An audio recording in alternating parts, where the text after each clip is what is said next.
Fikirlerim tikan kimidir, batır içime.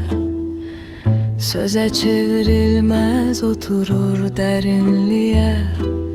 Zihnimde uzun bir tünel var. Işıksız sevgi oradan geçir. Sesidir, sesidir ama boşluğa yol gelir.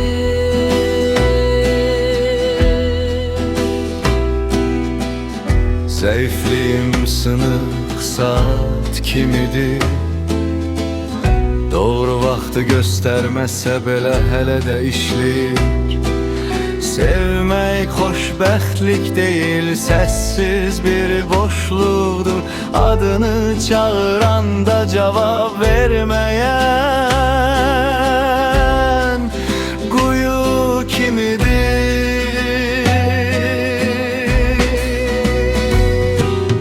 Teknolojiya da yuxu kimidir zihində. Barmaqlar oyanır ruhiyatı. Təbiət isə köhnə bir yaddaşdır. Xatırladıkça ağırlaşan sessiz daşdır. Zihnimdə divar yox, dərinlik var. Yol bağlanmır, sadəcə uzanır. Tək çıxış düşüncənin içindən keçir. Sevgi də orada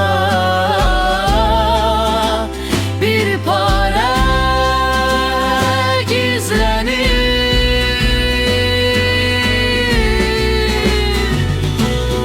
Zehnimdə divar yox, dərinlik var.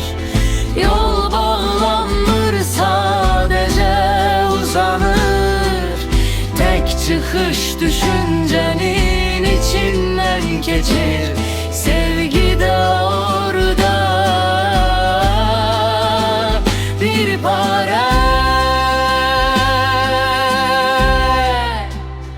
gizlənir.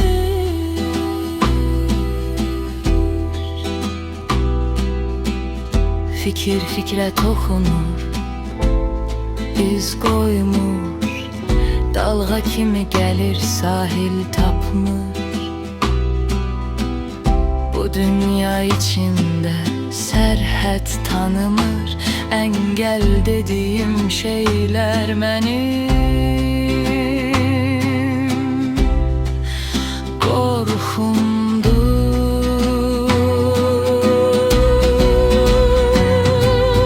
Zehnimdə divar yox, dərinlik var.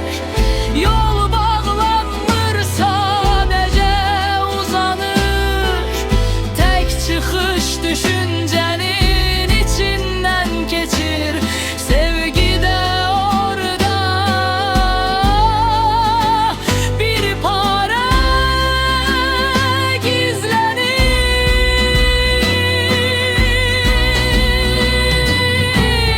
Zehnimdə divar yox, dərinlik var. Yol bağlanmır, sadəcə uzanır. Tək çıxış düşüncənin içindən keçir. Sevgi də